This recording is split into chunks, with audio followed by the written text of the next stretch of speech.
Welcome to the last episode of Series 12, everyone. Not only that, but this is our 50th released episode. What? 50 episodes, Ryan. We did it. Shut That's it down. amazing. We did it. That's half Mission of accomplished. 100. So since April of last year, we have been working a lot on planning new episodes, recording with amazing people while we created amazing people with them, and getting to know some of all of you better on Twitter and on Discord. We even got to meet some people in person at a catacon, and I also got to meet a couple people at GenCon last year. We are looking forward to meeting people at GenCon again this year. It's going to be good. It's been good. It is going to be good. Yeah. And I am sure once we hit that 1 year mark, we're gonna be doing a full walkthrough memory lane. But once you're done with this series, feel free to check out some of the other series on the backlog if you had skipped over them previously. On to our actual normal cold open announcements. Please don't forget that Gen Con tickets are on sale. Both Ryan and I have our tickets, and we can't wait to meet more of you there. We are planning on running at least one panel so far, and I know Ryan is planning on running a few games of Chimera over the weekend. I have a couple possible panels that I might be joining in on. So please find us, come say hi, tweet at us, whatever. We would love to talk to you if you are going to be there. Yes. You are the whole reason that we are driving to Indianapolis. Otherwise, it would not be worth it. Just kidding. Yeah, my friends are there. My friends are there too. Sorry, Indianapolis, your city smells bad. Aw, poor city. It does. Well, another announcement is that we are currently working on getting actual transcripts for our episodes done. We have episode 0 done as a proof of concept and have added a link to those transcripts in the show notes for episode 0. And we're running into some issues getting that link added to the one-shot page notes. But at the very least, in the podcatcher, it should be all set. Finally, it's been great having you along for the ride for these last 50 episodes. If you're just joining us, welcome! We are super happy to have you here with us. We would love to hear where everyone heard about our podcast and how you prefer to listen, so you can hit us up on Twitter at CreationCast and let us know. Yeah. And another great way to let us know what you think of the podcast is to leave a rating and review. We have links in the show notes to Apple Podcasts, Stitcher, and Facebook, and these are the best places for us to find reviews. So take a moment to do so if you haven't already. It really helps us with the rankings and helps others find the show easier. Ryan, I do promise that I read these before we started recording, but I do want to add one more thing to our already really long cold open. Shadow of the Cabal is coming back for a second season of L5R stuff, which I am actually a part of this time. So Song of the Crane, SOTC, part 2, we begin with our episode 0 and character creation on January 31st. Yay! And then the actual first episode will come out on February 1st. Our episode 0 and character creation has some spoilers, and there'll be a warning in the episode too. So if you don't like spoilers, don't listen to that one. But I'm super excited for people to hear what we've recorded. It's so much fun. I'm looking forward to playing more, and it's gonna. Oh my gosh, you guys are gonna love it. It's so good. It's so good. I might actually start listening. Well, you can start from the beginning. You don't have to catch up on the other 47 episodes. I know. So if you've been waiting on Shadow of the Cabal and thinking L5R sounds fun, but 47 episodes, that's ridiculous. Have I got a deal for you? Okay, so with all of those announcements and things out of the way, announcements and feelings, if you know someone that would enjoy our show, please let them know about us. It would be cool to see more people enjoying what we're doing, plus it would help us out. So for now, we will let you know what other people think about us, and we will read our latest and, you guys, final review. We need more. So this one is from Bradleyman612 of the United States. It's titled The Best Parts. A podcast for anyone whose favorite part of the RPG is making characters. So most of us. The information about the games played that becomes apparent in the discussion is more informative than I imagined it would be. Also, everyone enjoying themselves makes for an excellent podcast.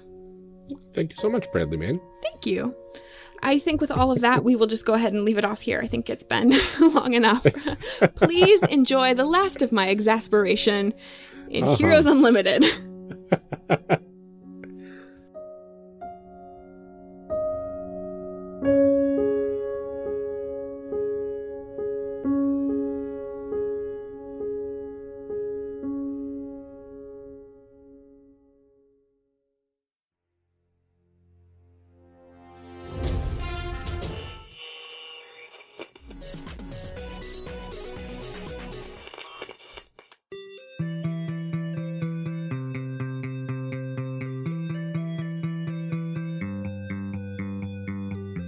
Welcome back to our discussion episode. Last time, we created a group of characters for my favorite, Heroes Unlimited. This episode, we will be discussing the character creation process. We are very excited to welcome back Jef and Jon from System Mastery. Do you want to go ahead and introduce yourselves again for everyone at home and tell us a little bit about the characters that you made on our last episode? Jef, how about we start with you? You got it. Once again, I'm Jef from the System Mastery Expounded Universe and Movie Mastery podcasts, which you can find at systemmasterypodcast.com. Joined, as always, by my co-host, Jon. Let's see, the character I made, and I've just grabbed random scribbly notes instead of my character for reasons I can't. I made my character on a online fillable PDF. Okay, I made a character who randomly rolled up that he is an alien from faraway outer space. I named him Absolut Unit. He is. I forgot about that. Absolut Unit. He's an elephant man. Describing the process by which this character came to exist would take hours, so let's just go simply. He is an elephant person from a low-gravity world. On an average day, he is 11 foot 7 inches tall, but when he needs to power up to go into combat, he rapidly grows to 15 feet tall. He weighs hundreds of pounds, eighths of hundreds of pounds, and his superhero name is Event Horizon. The reason he came by this superhero name instead of something elephant-related is because his powers line up in a very black hole-ish fashion. His 3 powers, 2 major and 1 minor, are weight manipulation, which allows him to control the weight of nearby objects by launching a sort of attack at them that can raise or drop their total weight of the unit that I target by 100 pounds at a time. Darkness control, which lets him create darkness localized or in big areas of which he can perfectly see through. So even if he surrounds himself completely with pitch darkness, he can see fine. And energy expulsion light, which lets him fire off beams of brilliant white light that can blind people. They're the last gasps of things escaping from the event horizon. He is a smuggler from an intergalactic ring of elephant smugglers, which is way cooler than it sounds. Yeah, they don't smuggle elephants. They're not elephant smugglers. No, they're smugglers who are elephants, or whatever the alien species name. I didn't actually come up with one. Pachydermions. Yeah, yeah. That sounds comic booky enough. Yeah. So the Pachydermions. From Pachydermia 9. From Pachydermia 9. Pachydermia 8, all hippos. So he managed to escape the smuggling ring that he had originally joined, but felt that he didn't fit in. He was just too nice of a person. Not only that, but he's just a blabbermouth. He talks too much to be a good smuggler in an elephant smuggling ring. Once again, I mean a smuggling ring comprised mainly of elephants, pachydermions. But he did like Earth just on a cursory glance, and so he decided to, when he was leaving his intergalactic smuggling ring, take some of the most recent loot and hide it there, and then lay low there to kind of dodge the heat while it all blew over. He smuggled about 100,000 American dollars worth of fancy alien equipment and technology. Thereabout, give or take. But unfortunately, at least one small piece of alien technology got away from him. A vial of a mysterious alien chemical unknown even to his species, which fell out from his escape pod during a rocky crash landing and disappeared from his sight. But before it did, it cracked. The vial cracked and exposed him to a unknown alien mutagen, which caused him to gain some minor superpowers. All the ones I've listed, including the fact that he has to grow to use his power. That's amazing. At this point, he has decided that Earth needs guidance.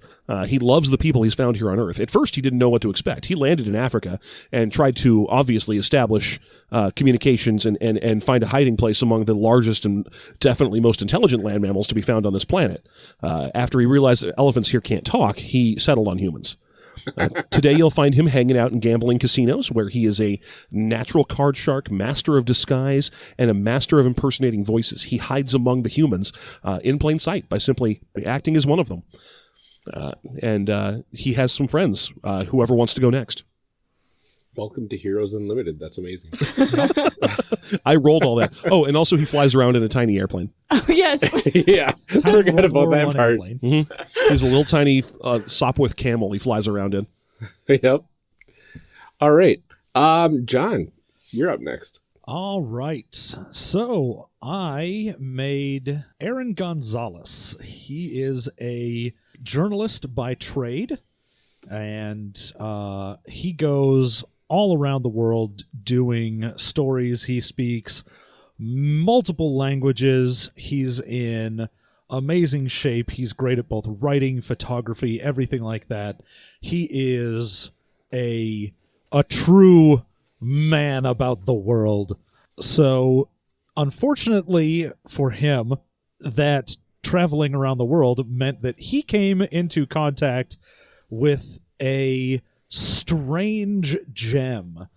A gem that chose him and embedded itself into his very chest.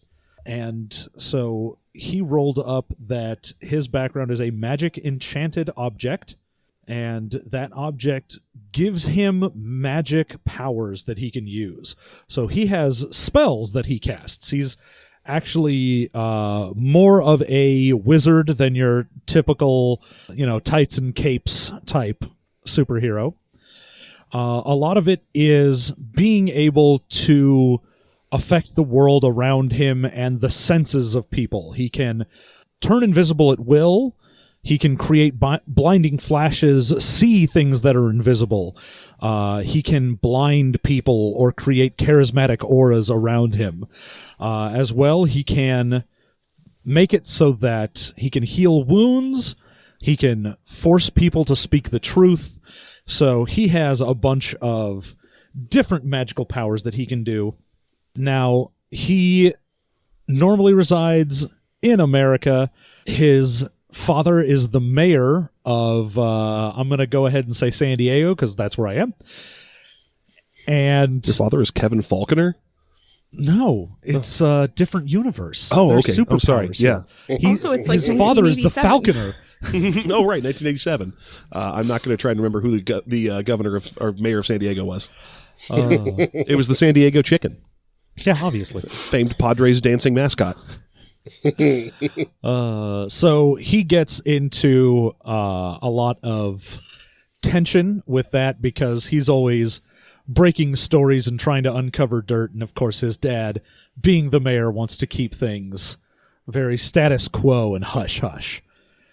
He's your standard decent-looking fellow, 6 foot, 170 pounds, and he's real protective of the young. He loves kids, and he loves being able to make sure that everyone is doing things fair play, and his superhero name is Integrity. I love that. Ryan, do you want to tell us about your character? Yes. So I came up with an actual true name for my character, Felix Bright, which if you take the first letter of his first name and an alternate word for bright, you get Flux, his superhero name. F. Lux. No, right. Okay.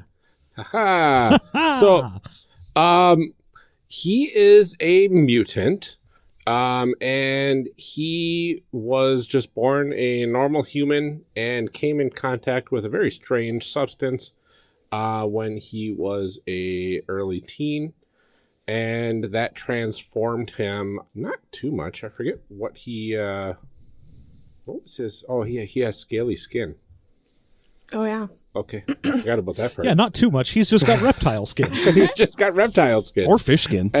And ironically enough, his only major super ability is chameleon. So he has the abilities of a chameleon, including walking up walls and changing the color of his skin. And looking in two different directions at the same time. Mm-hmm. Yeah, licking his own eyeballs, Normal chameleon stuff. Normal stuff. But he actually grew up with a military background. His family were military folks, moving around a lot, and he actually went into the military as well as a military specialist and trained especially in the espionage skills. So he's very sneaky, and he likes to hang out on ceilings and spy on stuff. That's one of his pastimes, just hanging out on That's one of his pastimes. Like Hey, you do. same, Yeah, but I think we tied our origins together, Amelia. Kind of, yeah. So we were exposed to the same sort of substance where my character's like natural mutations were unlocked because of it.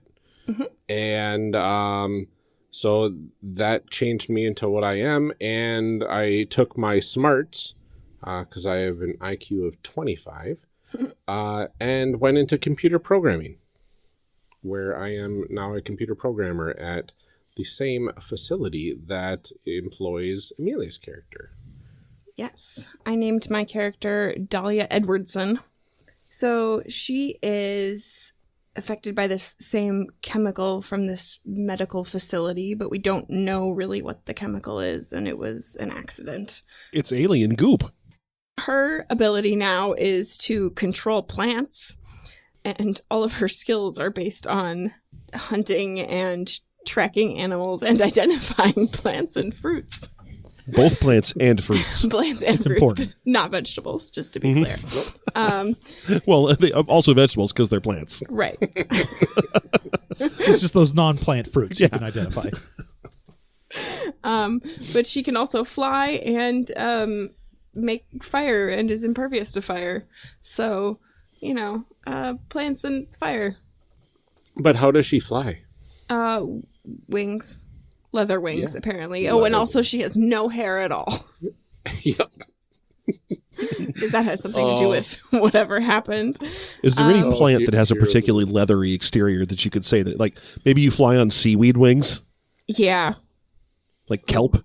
Yes. I mean, someone's going to write in now that kelp's not a plant, and I know, but it'd be cool though, right? It would be cool. It Okay. would be cool. I mean, kelp is just sea leather, right? It's basically sea leather. It's sea leather. It's not a plant, but whatever. At least you know it's not a plant because you can identify plants. Exactly. If it were a plant, I would know. Yeah. 40%. I can't control it, so it's not a plant. Yeah, obviously. Right. Just fly on wings of it. And my superhero name is Burning Bush, apparently. Apparently. Apparently. That's what I wrote down here on my sheet, so Well, that's too what it late. says. Did you write down burning bush, apparently? I should write that down. Burning Okay, Bush, yeah, just making sure. apparently. I like the idea of a superhero who is sort of standoffish about their superhero name. Yeah, I don't know. It's very apparently. modern. It's a very Netflix Yeah. superhero. A brush fire, I guess. Yes, that's Yes, the whole whatever. Uh, The important part is that my character is principled and hot-tempered, but overall pretty nice. they're a pretty nice person. Nice. Pretty nice. Yeah. All right. Well, let's go ahead and dive right into a segment we are calling D20 for your thoughts. D20 for your thoughts? In this segment, we want to talk to our guests about their thoughts on character creation and how it feels in this system compared to others. But first, we like to ask how each of you got into role-playing games in the first place. Okay. The abridged version. Sure. Well, contrary to what most people on the internet who have heard of us probably think, we were not birthed from a single cabbage leaf or something. We actually didn't meet till we were in our 20s. Although our RPG origin story is the same. That is correct, yes. We both started with Rifts was the very first game we ever played. And both in middle school. Nice. And of course, it wasn't enough for me to have Rifts be my first game and all the ridiculousness that comes with a Palladium game, I was a homebrew character as well. Mm-hmm. Oh, no. Yeah, a homebrewed OCC, if I remember correctly, an electric version of the Burster. Indeed, I was a zapper. Yeah, which eventually became a real class. Why do you need to... There's so many books around. Well, when I started, those books weren't around. See, eventually, they released an electric version of the Burster. Yeah. It was even also called the Zapper. Yeah. Wow. Stole my idea. So, I mean, it might not have been the Zapper. It might have been the Shocker. The one you wrote? Yeah. Yeah. I didn't write it. I found it on a Rift's web ring. Nice. You know, because this was way back in the day. Mm-hmm. Oh, my goodness. How many rotating skulls were on that page? At least 12. Yeah. Well, the Coalition. Yeah. I had a similar Rifts upbringing, but I'll actually instead talk about my second role-playing game, which was Dungeons & Dragons, 2nd edition. I played with a group. The reason I want to tell this story is because I played with a group whose DM was one of those mega realistic type DMs. And so he routinely enforced a rule that people don't know their own stats. And therefore we had to roll our stats behind a sheet where he could see and we could not. And then he would tell us things like, you feel slightly more dexterous than the average person might be. What? It was an atrocious game because that's the kind of thing that happened in the early 90s when the excess stat design of the late 80s was still in vogue. It was a terrible game. I played a wizard who died because he tried to break out of ropes he was tied up in by casting Enlarged Person on himself. And instead of it working, the DM adjudicated that it cut me into concentric rings. Wow. Mm-hmm. So, fun game. But otherwise, I had a great time playing And Rifts. you still played RPGs. Yeah, I had a lot of terrible D&D DMs, but one particularly amazing Rifts DM, and so that's why I'm still where I am. Yeah, that makes sense. Mm-hmm. How do you... People don't know their own stats? Like, what a weird... Like, I know things that I'm good at. Like... Yeah, but do you know if you're a 12 or a 13? Don't take Tavis's side. What I'm a saying 10. is maybe you feel a little stronger than the average person, but you don't know the exact numbers. No one should take Tavis's side. No one should be named Tavis. That is a name that should be reserved for off-brand candies. Tavis brand Huckleberry Sucker. Try new cinnamon Tavis. We apologize to any listeners' names. Whatever. Just You're kidding, just we excited don't that change your anyone knows that name. Oh, gosh. So those are our two backstories. Yeah, wow. That's... I mean, and you're still here, so... Oh, gosh. Yep, survived it. Mm-hmm. Wow. How? Why? Why are you still here? Like I mentioned, I had a really good Rifts DM at the time. I had a DM whose name I will also share because it was a good, decent name, Andy. People could just be named Andy. That's fine.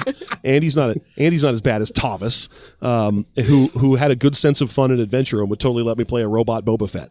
A Robofet. A Robofet, as it were. Whereas my electricity zapper guy was from the vampire kingdoms of Mexico, where it was very unfortunate because vampires are weak against fire and running water, and of the three types of kinetics you could be, there's pyro, hydro, and electro, and I was the one that couldn't affect vampires. Oh, it's the worst. It was the best. His entire backstory is his parents were so excited that he was psychic, and then he was useless, and then his family died, and he moved to Canada. Did his family die because he couldn't save them? Yes. So he had a dark past, of course. It's the first RPG character I made. Yeah. But even then, he was just hilariously matter of fact of things. In one of our adventures, their girlfriend got murdered by a serial killer, and they sent me to go comfort them. And I was like, I am sorry. She's been brutally murdered. What? I also knocked myself unconscious with that wizard by running headlong into a waterfall, reasoning that there probably was stuff behind it, because there's always stuff behind waterfalls in things like this. Yeah, Wow. the backside of water. Although that's just what my DM's interpretation was. I said, I checked to see if there's a cool secret space behind that waterfall, and he said, you run headlong into the waterfall and knock yourself unconscious. Wow. I'm about to knock you unconscious. That's I'm sorry, but I need a different DM. I'm sorry, but Tavis, we will have words. Change your name to Andy and come back. Yeah, come back to me. My second D&D DM was named Steve, and his whole deal was everyone talk like this. Everyone's like, "What? What do you want? I'm an 8-year-old girl. I'm an 8-year-old girl. What kind of weapons you want? Of course, this is Ravenloft. Ravenloft is all evil and dark. That's why there's also Sepultura music on kind of low." Wow. Yeah, I DM with a gas mask on. Everyone DMs with a gas mask on. Anyway, that's our backstories. That's amazing. Can you guys tell us about your process for making characters, like in any role-playing game? Not necessarily this one, but in general, like what kind of process do you use when you sit down to make a character? I think John would probably be best here at describing my method of making characters. Finding what the most broken possible thing is, and then slapping on a thin veneer of wackiness. Yeah, no, I'm John, and my favorite thing to do is to find out if there's a luck thing you can get in the game, and then get it immediately, and then everything else I roll randomly. Oh, that's true. Yeah, I'm doing a dumb voice, but I am being 100% accurate. Also, this is what you sound like. This is what you sound like. This is why we can't do each other's voices. I'm sorry. For real answers, John, go ahead. So most of the time, I usually work from mechanics outward. I usually don't go in knowing like, oh, I want to play someone that's like this, and they'll have powers that are like whatever. I'll usually start with one kernel of an idea mechanically, so whether that's like a power in a superhero game or like a class for D&D, something that I want to play with, and then as I layer on things to it, I sort of use justifications for why that exists. So like making a warlock in D&D and saying like, oh, I have a pact with the Fae. Okay, why do I have a pact with the Fae? And then extrapolating from there. I like to build. It's true that I have an eye for finding ways to break games, and I will often abuse that for fun, but just for fun.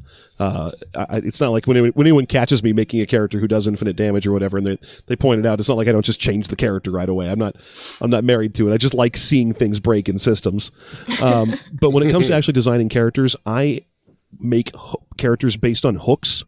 I don't want my character to be impervious to what the DM is trying to run. I want them to be as accessible as possible for storytelling purposes. So all of my characters are as hooky as I can make them. They have families, they have backstories, they have relations with the other, or relationships with the other. I mean, sometimes they have have relations. Sometimes with the other characters, they get a lot of maritals. But I like them to have built deep relationships existing with the other characters, with NPCs in the world, because I find nothing more boring than a game where the DM is just kind of setting a scene that has nothing to do with the party.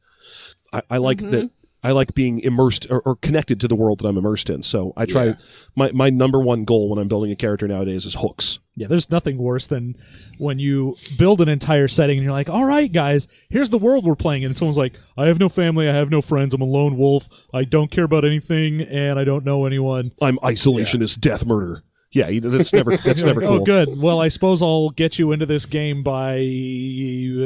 When's it my turn? I don't care what happens on anyone else's turn. And that's show up here to this collaborative game. Yeah, that's the opposite of what I like. Because I wanted to win. My characters are all... I like, if I'm talking 4th edition D&D, I stray towards leaders, because I like my turns to involve other players, so I can keep people involved in the game and the conversation. That's cool. Yeah. So, about Heroes Unlimited, how do we think the character creation for this game stacks up to other systems that we've played? Well, I mean, it's... How loaded of a question is it? It was designed in 1984, and it shows. Yeah. Yeah, they've... I mean, Palladium just very famously doesn't change things. Like, they might update a few things or add stuff, but they very rarely go back and refine what is there. They kind of dug themselves into a hole, though, I think. Yeah, very much so. Although we interviewed Simbito once, and he mentioned that he is working on Rifts 2, but I bet you he's been working on it for 25 years. Oh, yeah, I'll bet. The thing is, especially for us, we've played so much Rifts, so much Heroes Unlimited, and all of this before, that it's all of the tricks to making a character of like, okay, what skills do you use to start with? What do you use for your secondaries? What should a character look like? When do I roll certain things? What can I skip? What can't I? Is just sort of ingrained in us. Mm-hmm. Yeah. But it is, I mean, we had one person on this podcast who does not normally make Palladium characters, and her anguish was like... Not to name names. Yeah. Palpable. Let's just call her A. so. Antrim. You know what? Yeah. That's too obvious. Let's just call her Amelia A. Yeah. Schmelia. Schmelia. It rhymes with Schmelia. Schmantrum. Jonathan? But the anguish was palpable, and it's definitely a game that you need to get hooked on when you're like 13.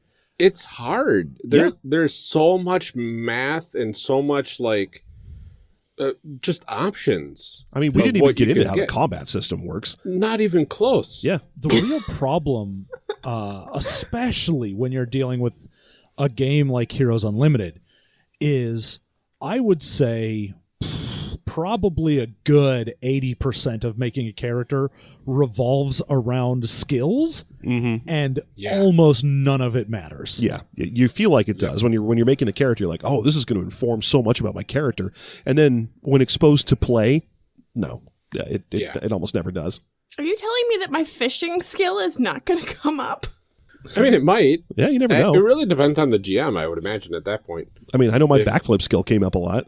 Yeah, exactly. Yeah. But it's interesting because once we get to the advancement segment, we'll talk a little more about this, but like your skills give you quick experience. And if you can do something, especially something useful, then you get a little bit of experience because of that.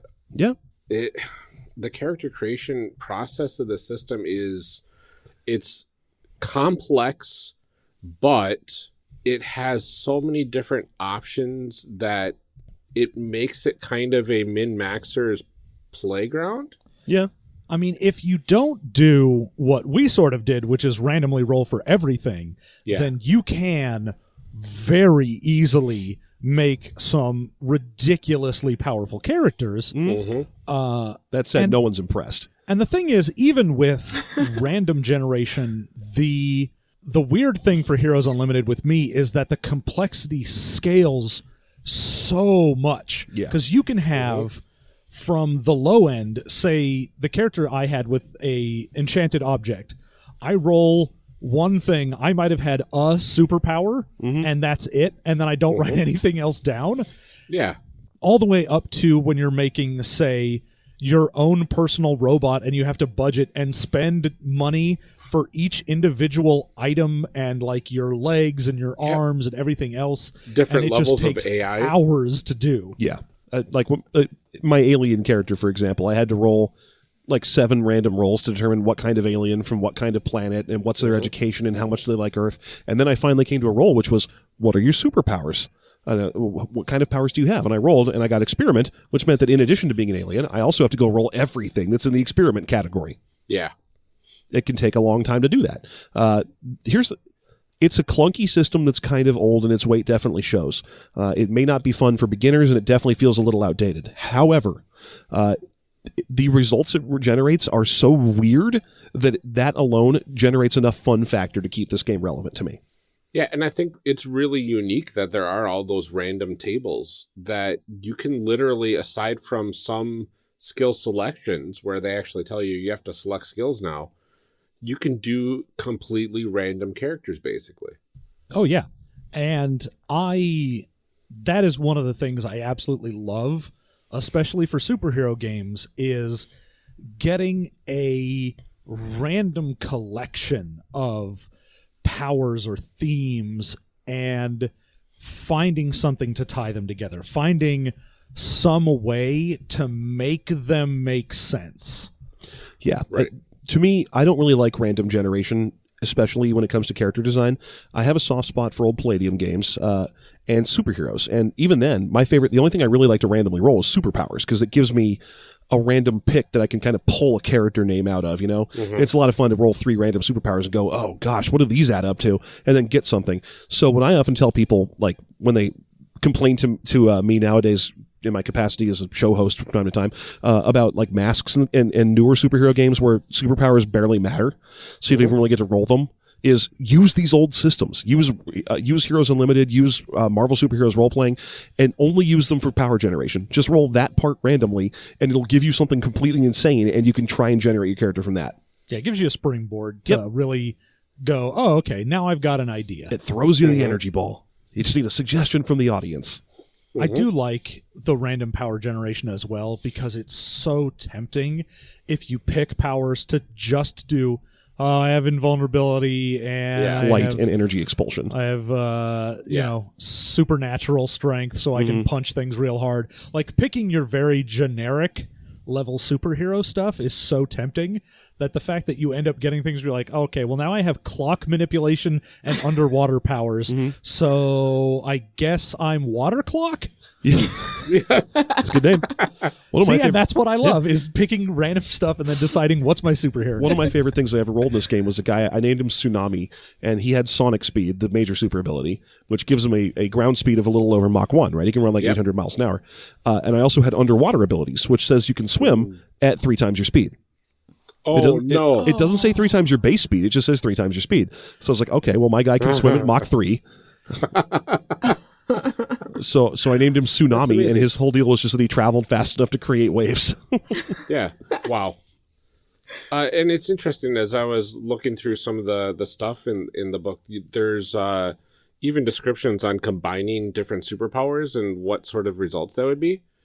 Oh, yeah. And if you have ultra physical structure water and sonic speed, you can change yourself into a water behemoth that can run Mach 1 and create massive water tsunamis that can completely devastate your opponents. Yeah, absolutely. It's just wild the amount of different combinations you can have in this game. I think the thing I like about random rolling too is that, like, you know, Ryan, you had mutant and I had experiment, which like is how that would end up. Like, you don't get to pick those powers, and you're going to end up with something weird if you're like a failed medical experiment, you know? Yeah, exactly. Like, it makes sense to have a plant control. Like, Yep. Sure does. We've talked a little bit about it already, but how do you think that the mechanics of character creation reinforce the feel of this game? Complex.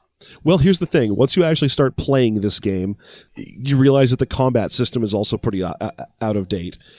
It feels very whose line is it anyway, in the sense that it's all made up and the points don't matter. So I guess it reinforces it in certain ways. Part of it is that it takes forever to make a character in this game, and the characters are super front-loaded. Barring some occasional very rare rolls, you don't really change on leveling up. Ryan, your character was going to change dramatically on leveling up because he made an extremely rare roll in his mutant power table. But, for example, my character, if he gained a level, would gain 1d6 hit points, and he'd have to write down plus 4 or 5% on like 35 different skills. Yeah. and that was all he was going to do until level 15, which is the cap in this game. So the fact that your character is front-loaded and as powerful as they really are going to get out of the gate lends you a sense of kind of stability. It feels like... I mean, because it's a game where leveling doesn't matter, it ends up having this distinct focus more on what you're doing than what you will be doing. That's true. You're powerful out of the gate. That's a nice thing to think about, compared to a lot of other role-playing games where they have that kind of earn your fun mentality that's... Well, yeah, when you're a dirt farmer and they're like, well, you're going to need to get 6 levels before you can do anything. Yeah. I've even seen superhero games that work that way, where you have to start out as a crud superhero and earn your fun. Aberrant D20 felt like that. But this is a game where, no, you come out the gate and you are already Spider-Man or whatever superhero you manage to roll, you're that. You don't have to earn it. You're not level 1, really. You're a superhero.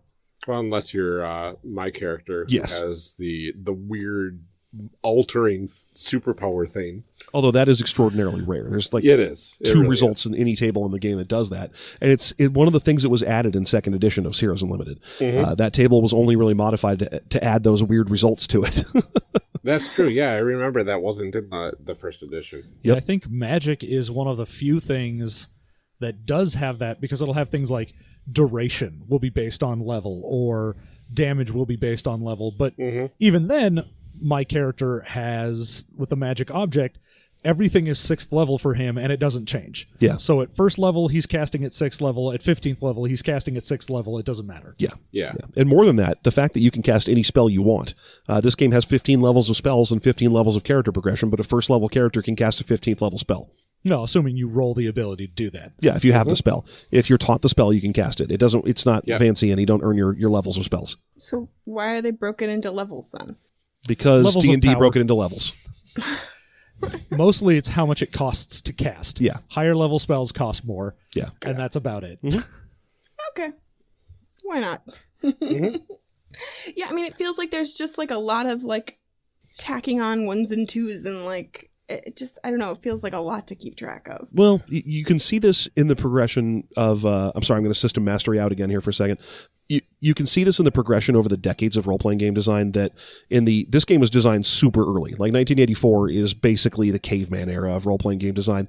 And a lot of people who were designing role-playing games back then did things because that's what D&D does. Yeah.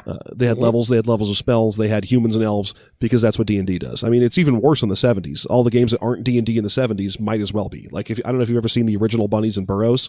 It's just D&D, but bunnies. That's a thing that's been fascinating over the course of doing this show too, is just seeing like what weird design things we've carried forward into modern game design and what things we've been like, nope, stay over there. Yeah. I'm trying to remember what it was, but there was something even in Traveler that we talked about that it was like, oh, this is a thing that we've brought forward into modern game design. And it seems like there are not many things from this game that we have pulled forward. But there are things it pulls forward. Like the word level being used for a variety of things when it would be much simpler to have a different synonym for it. It's always been weird that a 15th level wizard can cast an 8th level spell. And it's like, why are those both called level? That's confusing. And it's because D&D did that. Other words yet. Yeah. All right. So how does the process of character creation then set a player's expectations for playing this system? Well, let's ask the person who did this for the first time ever. What do you think? Well, I mean, my expectation is that it's going to be a lot of math and that like you would have to roll for everything. Yes. That's pretty Yes, accurate. Yeah, that's pretty accurate. Roll to like knock on the door. Like that feels like this kind of game. Here's a big distinguishing thing between this and Dungeons and Dragons. And in the 80s, this was a huge change. This was a big break away from how D&D did things. You roll for defense. So instead of just rolling to hit AC, you roll, and then the other person rolls dodge or parry, which just doubles the number of rolls you have to deal with right away. Yeah, active defense is one of my favorite things about this system, in my opinion.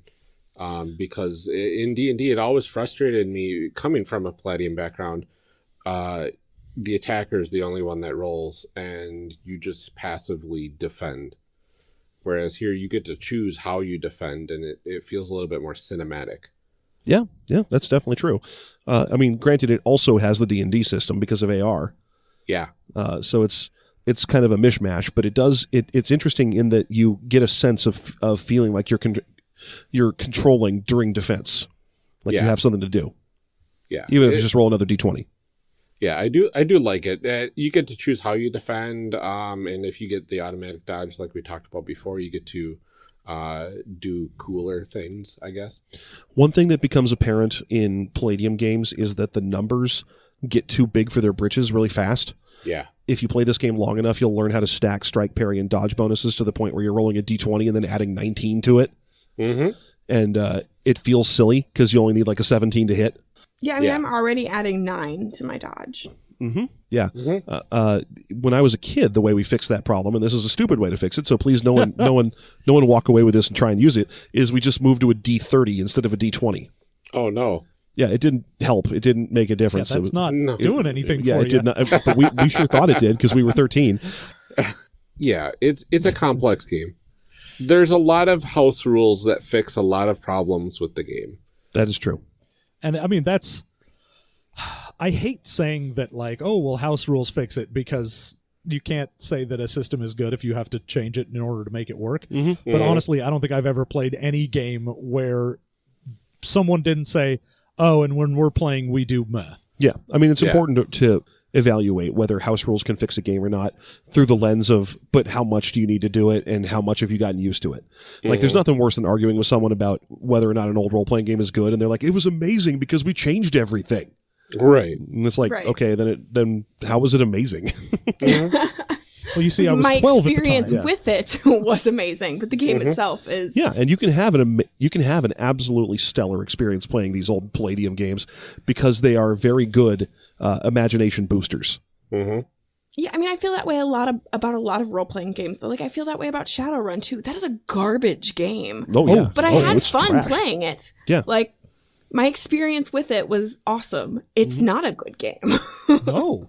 And that's the sad thing for things like Shadowrun or Rifts or Heroes Unlimited or things like that is they have such a amazing core of imagination to them that you're like, I want to play with this. I want to take this weird, dumb setting you've made and just run through it with my arms backward like I'm Naruto. Yeah. And thankfully, it's not that hard to just take a game and play it in another engine.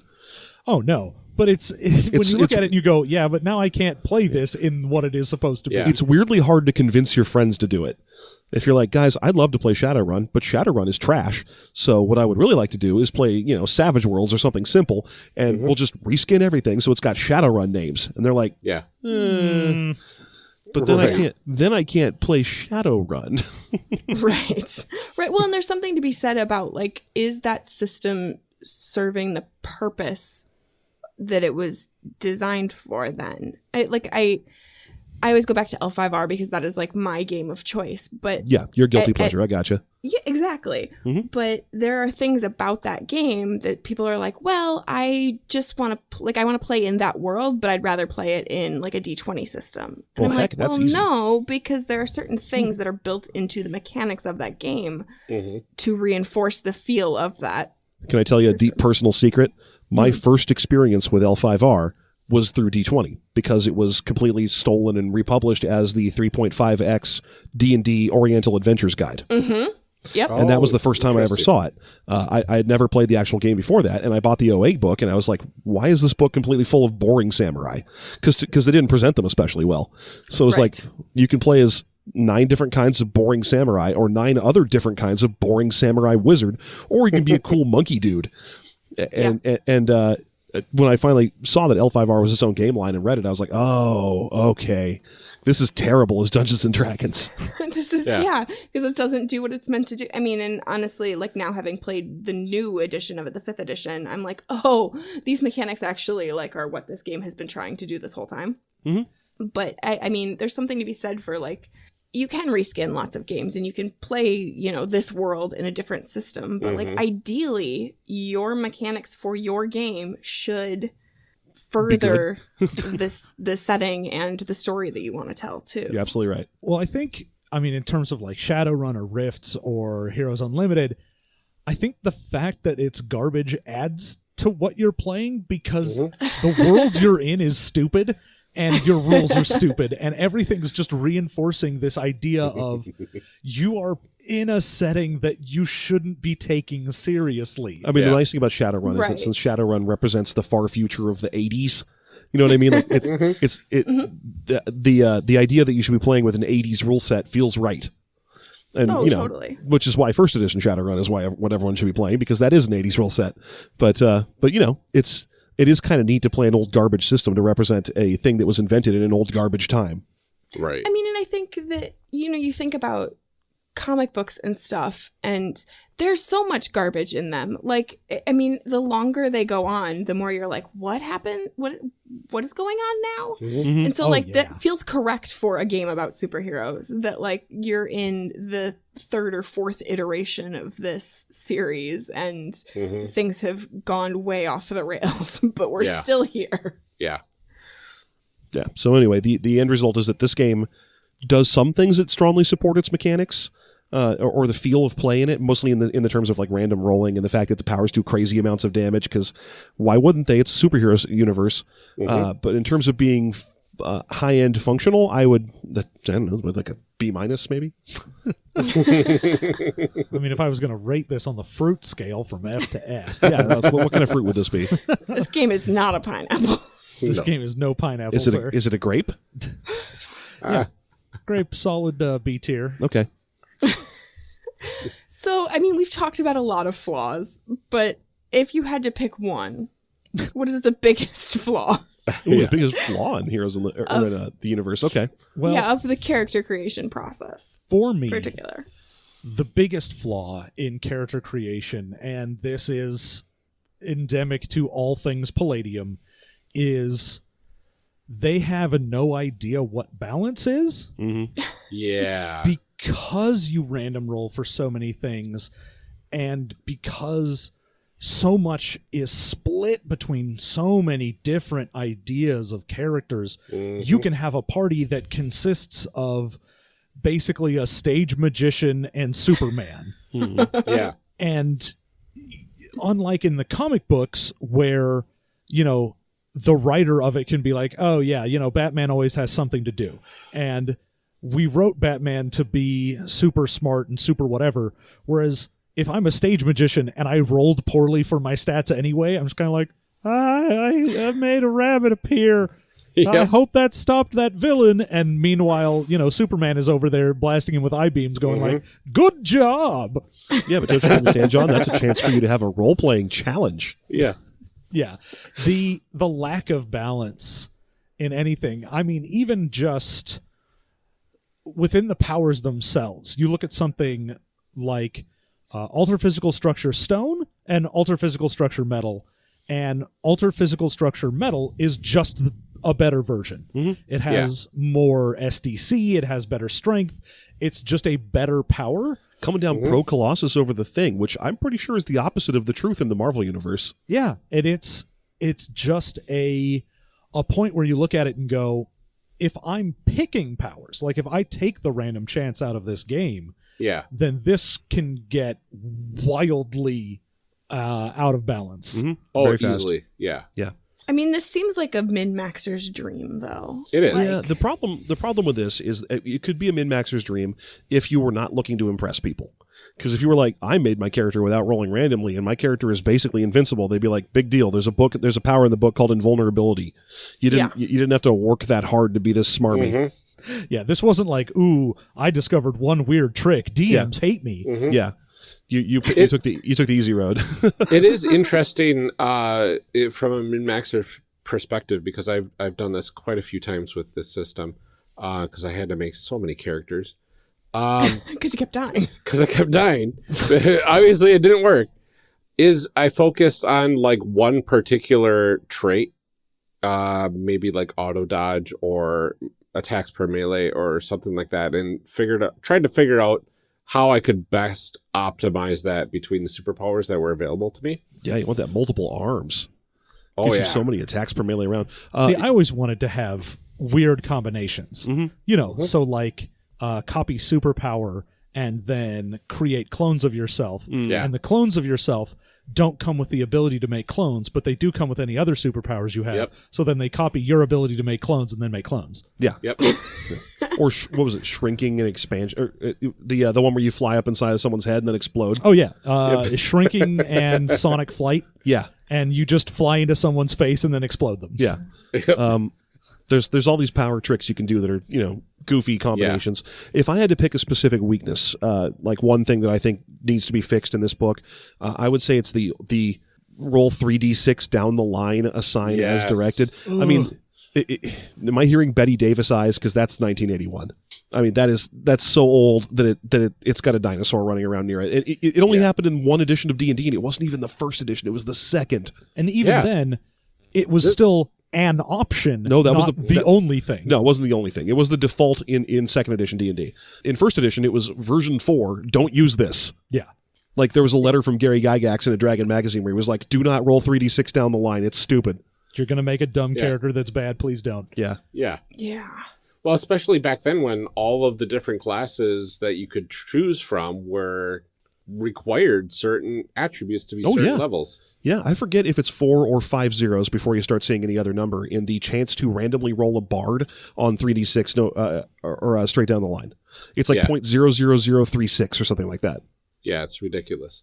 That's crazy. I don't want to play games where you can't be what you want to be. Like, why are you... The mindset in that era was that you earned it. That if you rolled a paladin randomly, you were earning that fun. Yeah. Well, yeah, that was a thing that you got to be able to say is, oh, I'm playing a paladin, not because I wanted to, but because I was lucky enough to. Mm-hmm. Well, at the very least, in Heroes Unlimited, it doesn't limit what you can be. No. It just limits how good you are at being that. Yeah. And in very, like the physical strength is one of the only hugely limiting ones, and maybe speed. For tactical stuff, you can't lift as much if your PS is 3. Yep, that's true. So that's very limiting. And speed, if your speed's 3, you're just going to be like slowly moving around. But if you have superpowers, that can easily make up for almost all of it, especially if you can choose. I mean, to break it down even further, this game probably has twice as many statistics as it needs to. Yeah, and they're not granular enough. Like, if every number on a 3d6 roll below 16 doesn't do anything, then that system needs to be reworked. Yeah. Yeah. How balanced are the different character types? We talked a little bit about this. And I would imagine that some are significantly better than others. Mm-hmm.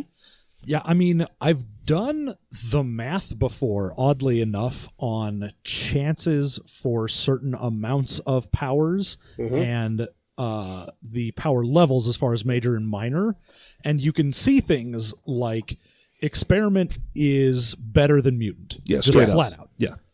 Having, especially within certain things, like you look at the magic system, being an enchanted item is straight up worse than the other 3 options you could get. Yeah, especially magic weapon.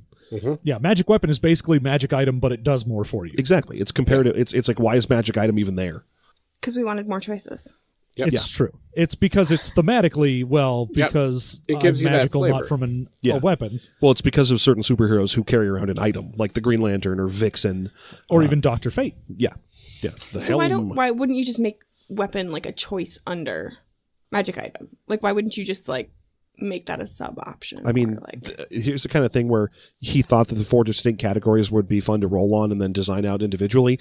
And then when he realized that 2 of the categories were basically identical and should have been merged together, he had already put that in his glue machine layout thing. And so there you go.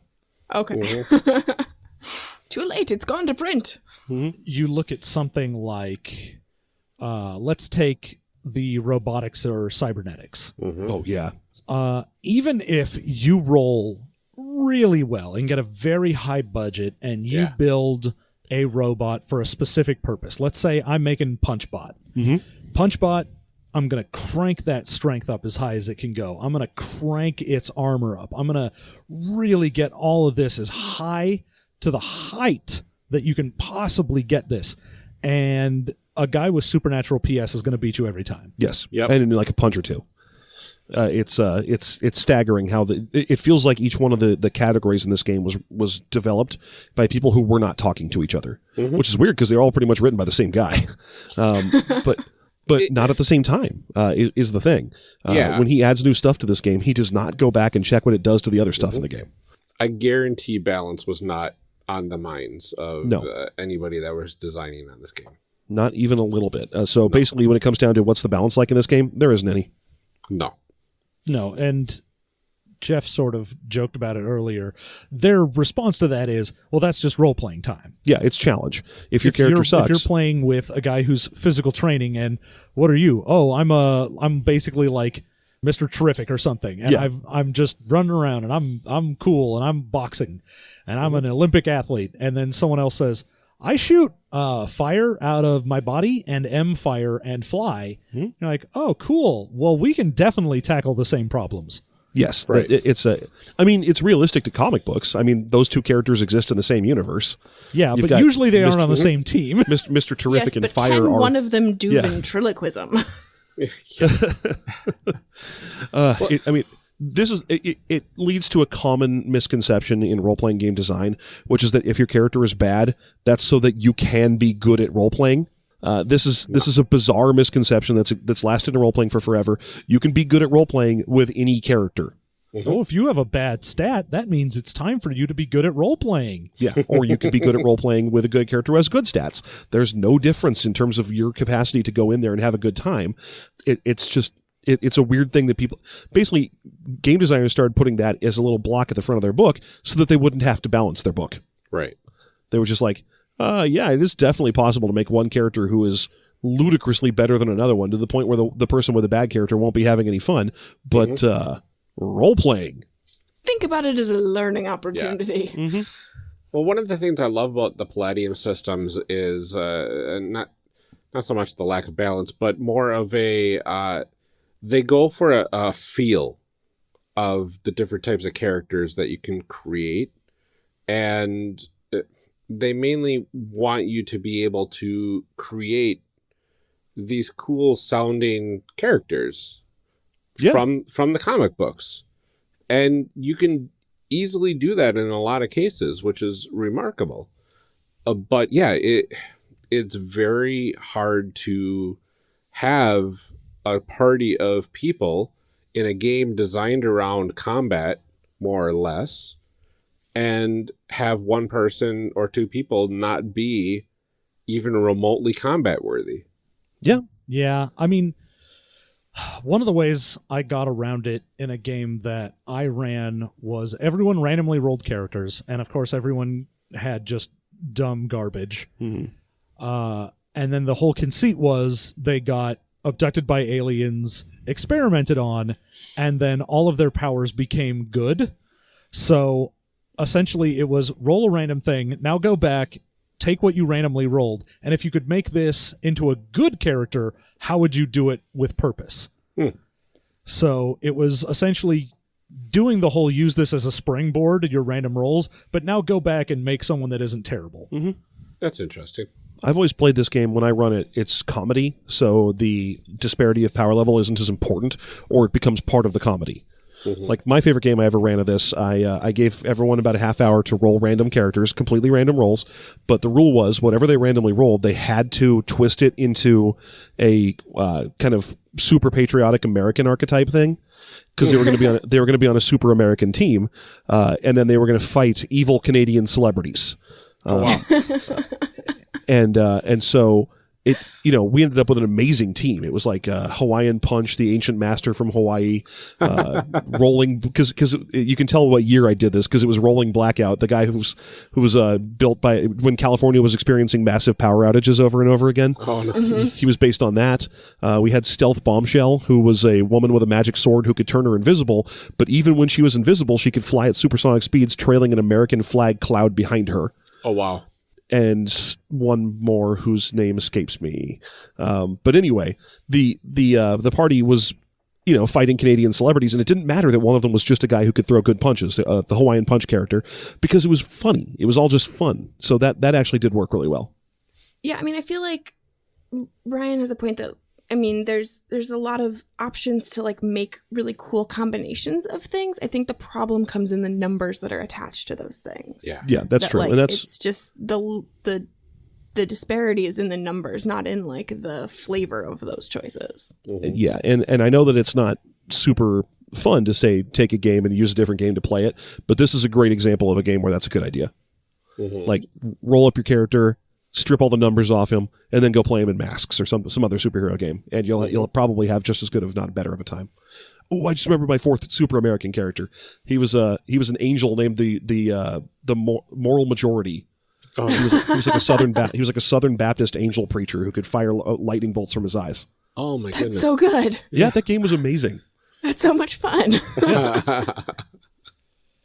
I think that we maybe touched on this a little bit earlier, and it sounds horrible. How does creating NPCs differ from creating player characters in this game? It does not. Does not. Yep, there it is. Yep. I mean, Shut it down. Mostly you can skip the skill packages, and that's about it. Mm-hmm. I mean, usually when you're making a villain, you're like, all right, what powers do they have, and what's their, like, SDC. Yeah, that's all you really need to know. Attack like per melee. if they pull out clubs and one of the players is like, well, do those guys have WP club? Then Yes, they do. Shut up. you're like, man, you're not a good player. Get out of here. You can't go to Taco Bell with us. Tavis, get out of here. Who invited you?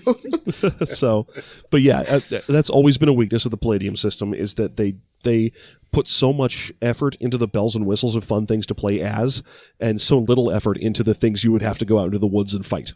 Mm-hmm. And even then, in a lot of their books, when you find a bestiary, it's still like, oh, what are their stats? Instead of telling you what they are, it says, well, they'll normally have 4d6 plus 8. And you're like, just give me a stat block. I don't need to randomly roll 15 different giant beetles. Yeah, that's like you encounter the Mindalar, the giant mind slug. There's one of them in every dimension. Oh, it's got 2d6 plus 2 physical beauty. What? Why would I roll that? There's only one. Yeah.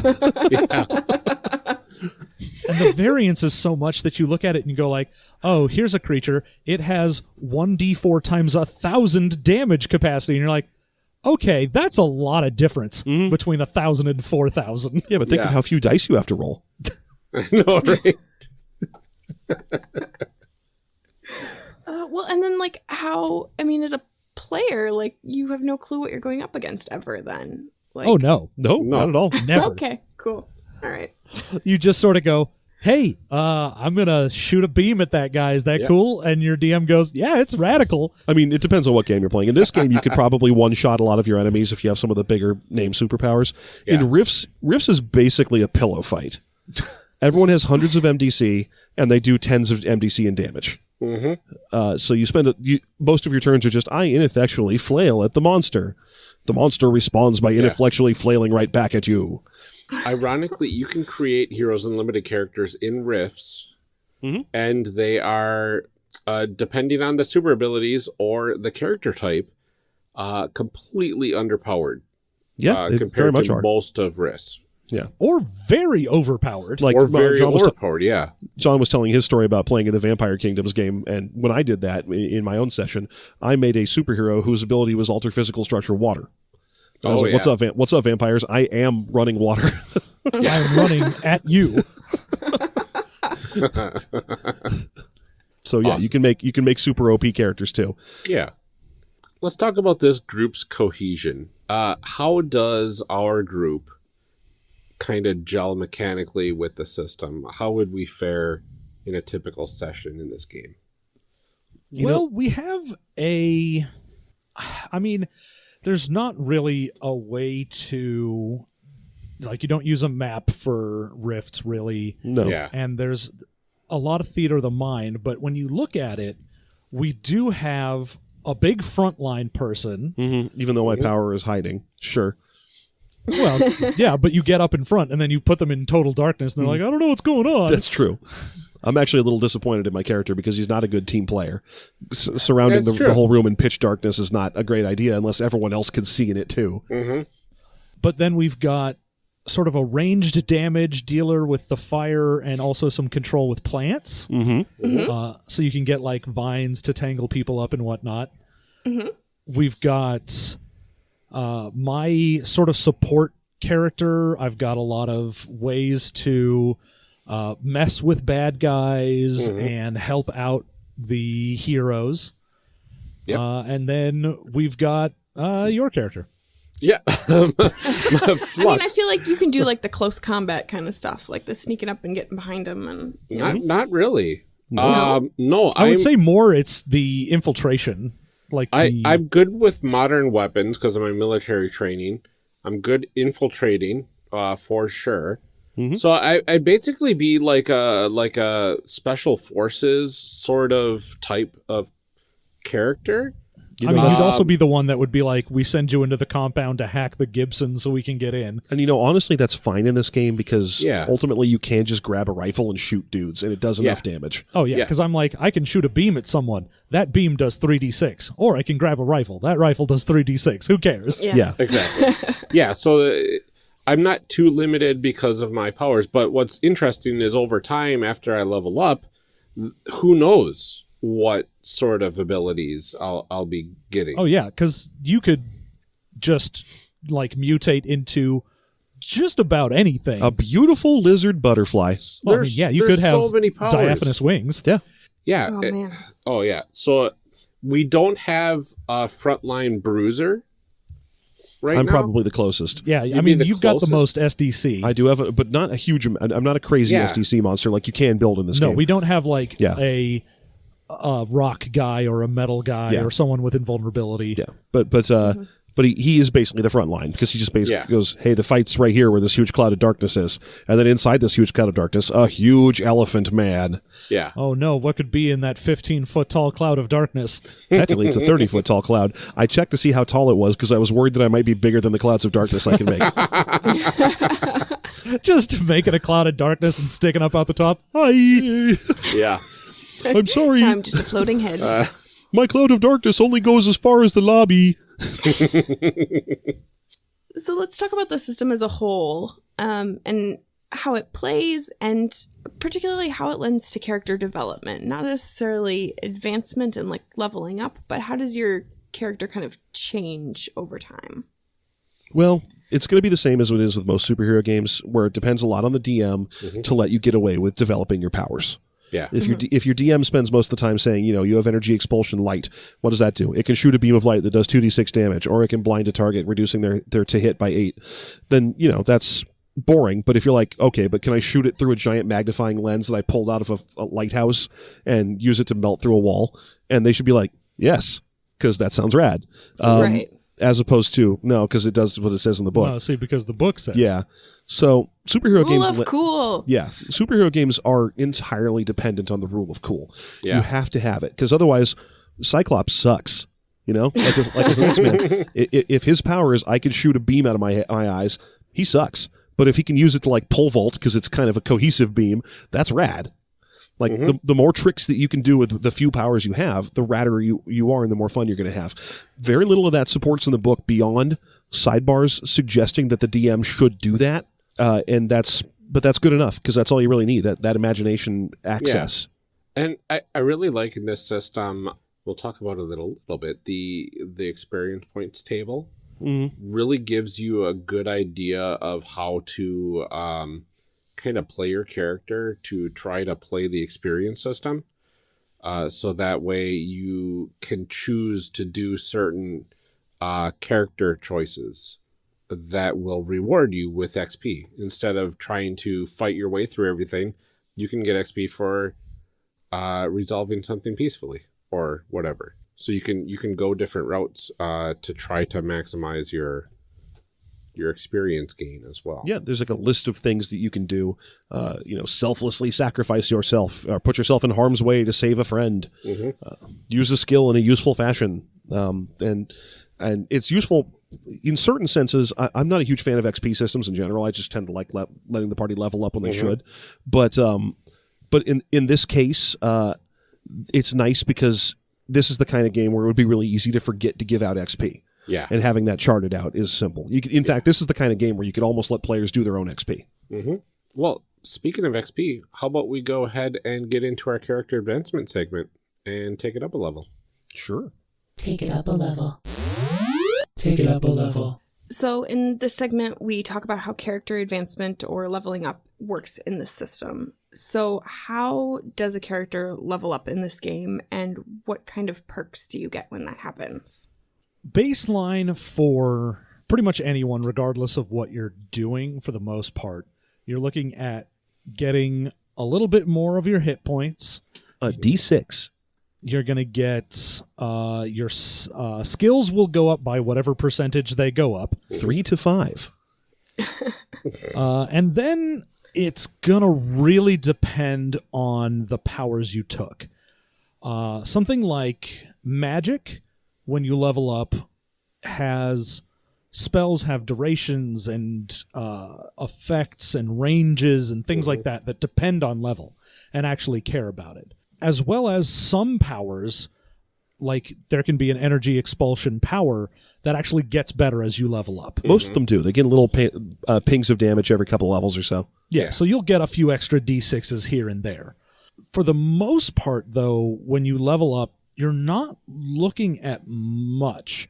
Your base competency is going to be the same for 99% of characters. I'd say probably the biggest perk is the hand-to-hand level. Yeah, it does. Yeah, you get little bonuses to strike, parry, and dodge, and more attacks per melee round. This isn't really a game about leveling, and the leveling perks don't really feel necessary. I mean, like we've been talking about, Ryan happened to roll a very rare event where his character is going to gain powers as he levels up, which sounds really neat and sounds like it's going to reward people on the leveling system. But look at what his character started with. He's got Chameleon, and we're done. And that's, which means he's just kind of, instead of being front loaded like everyone else, it's almost like he's just from a different game. Yeah. This game probably could have done well by just saying, hey, when you get to level 5, you get another minor superpower. Yeah. That would have been a smart way to do it. I know why they didn't, and it's because, Captain America's been around for 90 years or whatever it is at this point. He hasn't really gained any new abilities that whole time. Right. That's not a superhero thing a lot of the time. Yeah, and I think, the way you can kind of get around that is if you're looking at a system that has something that lets you get tricks. Like if I have energy, expulsion, fire, getting to the point where I'm level 5 and now I can do things like shape my fire into things. Yeah. And you're like, oh, okay, cool. And there are systems that did that are contemporary to this thing. Like Marvel Superheroes Role-Playing did that. Power tricks were an important part of the system. And I feel like that could have been in there, but ultimately most characters in this game leveling up doesn't matter. Yeah. Yeah, that's very true. You sound so disappointed, like you just realized that right now. No, you could start a campaign with everyone at level 15, and unlike a lot of games where you're like, oh, I started a game with everyone in D&D at level 20, and you're like, that's ridiculous. This, you go, great, you're pretty much the same except way more competent with skills. Yeah. It really leveling up when I was playing it was, when's our next attack per melee? How can we get to that level quicker? Because the attacks per melee is huge. +1 attack per melee means you get to do an extra action within that 15-second time period. And it also means if you outnumber actions to whoever you're fighting, if I have 4 and you have 5, and I use all 4 of mine on defense, you've got an attack that I cannot defend against. Yeah. I mean, if anything, we didn't talk about the combat system very much, but games where it's possible to stack attacks per melee round are one of my least favorite game designs, because it's possible, as soon as it's available, it's the only relevant option. Is going more than your opponent becomes the only action advantage is always king. Yeah, it's the best possible thing you can get, and that means it's inherently an imbalanced factor, because if you're not building for it, you're building wrong. Right. Luckily, in this game, it's really hard to build for it if you're rolling randomly. So, yeah. But anyway, you're right. When you're leveling, it is the thing you're watching for. Mm-hmm. And one of the things about leveling in this game that I'm really disappointed about is every single power level or every single power type has a different experience chart, right? Yes, it does. Yeah, there's not just like, oh, I gained experience, and when everyone hits like 10,000, we go up. It's like, okay, well, experiments have a different table than mutants, which have a different table than psionics. Mm-hmm. Yeah, so some will level up from level 1 to 2 at like 2,000. Some will be 3,000. Some will be 2,300, and it's just all over the place. And it almost seems like, if you're a wizard, you're going to level up slower because wizards are super powerful later on. And it's one of those things where Gygax did it, so he did it, even though Gygax also did front load power levels on, like, wizards suck at low level, but they get powerful at high level in the older games. But in this game, those numbers don't translate to the effective power levels of those archetypes at all. Yeah. They feel entirely arbitrary. It really does. Well, that's just, I mean, as a GM, like, how do you keep track of that, and how do you like balance encounters for that? You don't. You can't. Okay. This is my house rule number 1 in Palladium games. You level up when I say you level up. Oh, that's my house rule in literally every game I've ever run. I've never kept track of XP in any system. Wow. I have always just said, all right, everybody level up. I have never played a Palladium game where we haven't done individual XP. But every other game that I have played, we don't keep track of individual XP. That's so weird. Yeah, it is. I abandoned it pretty much when I stopped playing with my old high school crew, because I was running the games for a while there. And the first thing I realized was one of the things I hated back when I played RPGs with my old high school crew was they'd all slavishly adhere to that little how to give out XP chart, and they'd be like, oh, you just did an interesting story thing. Here's 200 XP once, all game night. And then they would forget that that's a thing. And you'd spend the rest of the night going, oh, I just did something cool and interesting, and I didn't get a reward for it. And it started to create divisiveness in the party, just because the DM was busy. Yeah. And I was like, this isn't necessary. And my reward is that I level up a day before someone else does, and I don't feel like that's a good feeling I'm getting.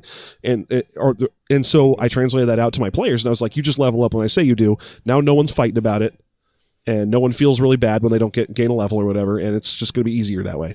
Yeah, because it's always the worst when you choose a class that sounds really cool, but it's the highest progression that you need to get to, and then everybody's leveling up before you every single level, and then at points you're going to be 2 sessions behind, 3 sessions behind.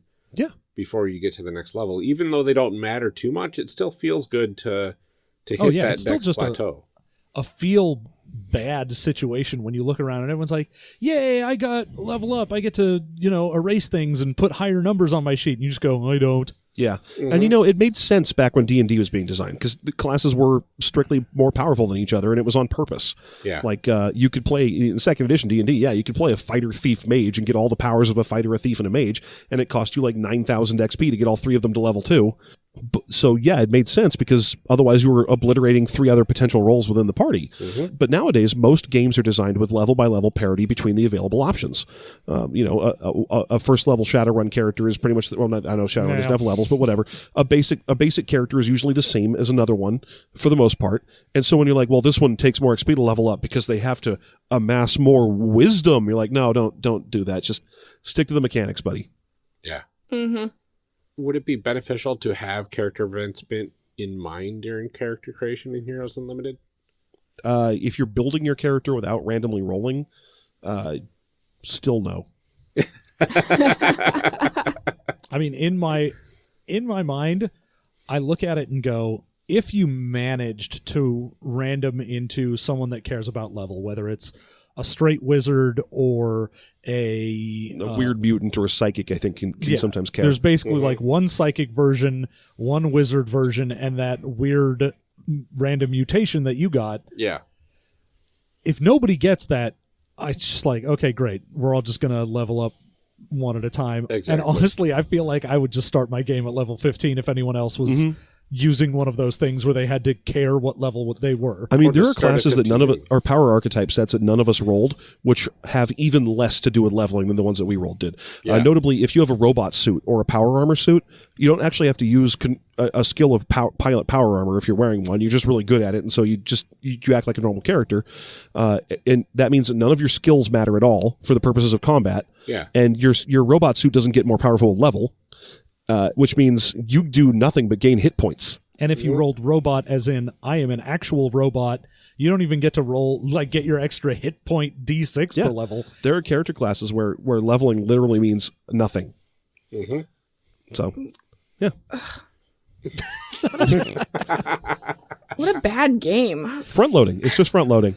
This is a bad game, right? I mean, you know what? I'm not going to argue with you. Yeah, no one's arguing with you. It's a game that I mean, this is like you're talking to a room full of smokers. Smoking's bad for you. Yeah, I got it. Sure is. But if you'll excuse me, I need to smoke.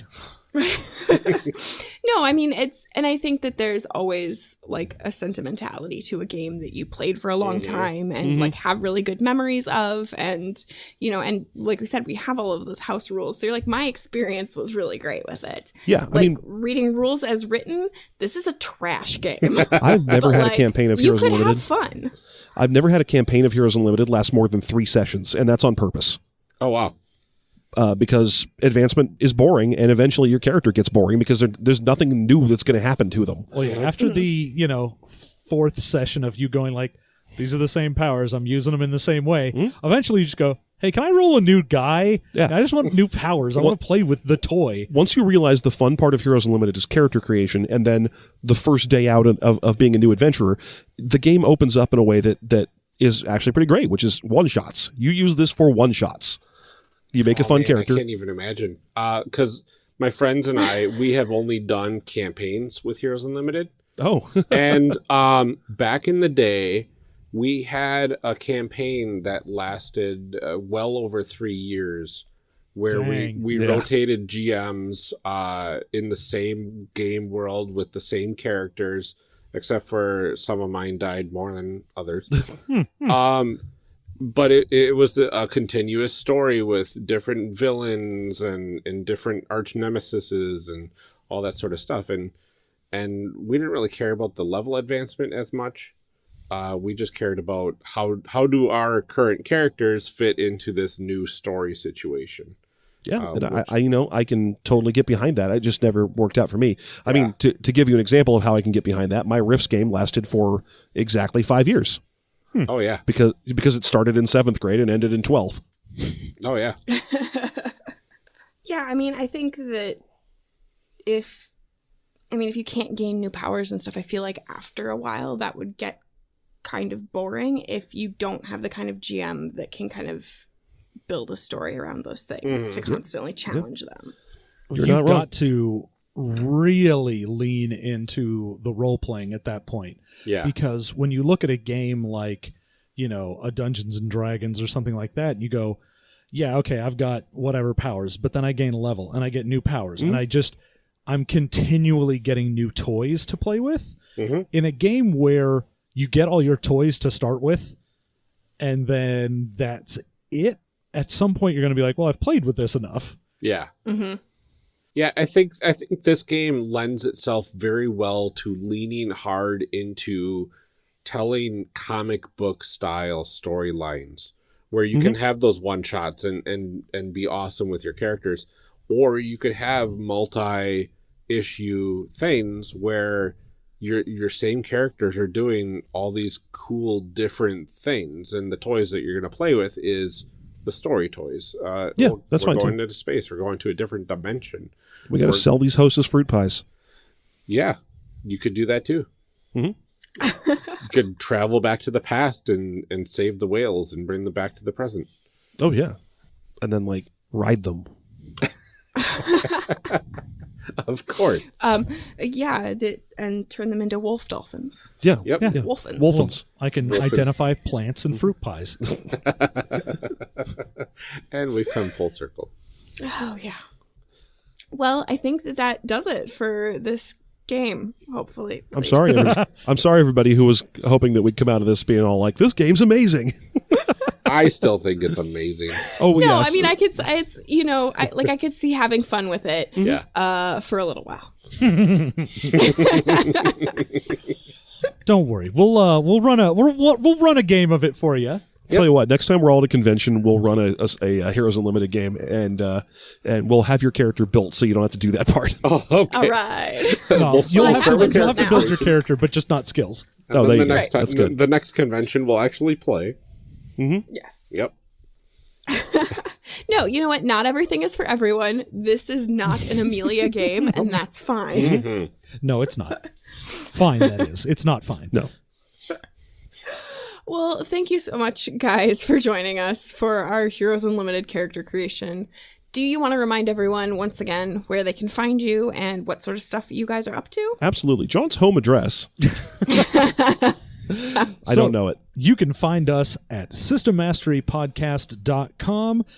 That is where all of our material goes up. Our podcasts are, my written articles. And you can find us on Twitter, Facebook, basically any social media thing as System Mastery. We've got our own Discord where if you check our Twitter, it's pinned there. We've got a lot of awesome conversations going on there. Great community. And you can support us at patreon.com/systemmastery. And that will unlock tons of bonus content depending on what level you support us on average, we make 7 bonus episodes a month. Nice. So please stop on by and join the fun. Well, thank you both again for sitting down to do this with us. And absolutely. Thank you, everyone, for tuning in and sticking with us.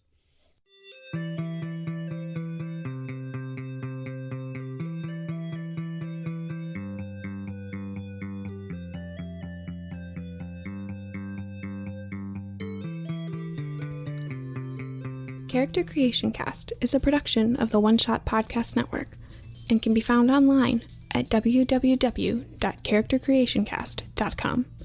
Head to the website to get more information on our hosts and guests, or even find some of our character sheets. Character Creation Cast can be found on Twitter at CreationCast. I'm one of your hosts, Amelia Antrim, and I can be found on Twitter at Ginger Reckoning. Our other host, Ryan Bolter, can be found on Twitter at Lord Neptune. Music for this episode is used with a Creative Commons license, or with permission from the podcast it originated from. Further information can be found within the show notes. Our main theme music is Hero Remix by Steve Combs and is used with a Creative Commons license. This podcast is owned by us under Creative Commons. This episode was edited by Amelia Antrim. Further information for the game system used and today's guests can also be found in the show notes. If you like the game systems discussed and wish to purchase them, links to the products can be found in the show notes. Also check our notes or the website for cool stuff to go with each character, like dice or mixtapes. Thanks for joining us. And remember, we find that the best part of any role-playing game is character creation. So go out there and create some amazing people. We'll see you next time.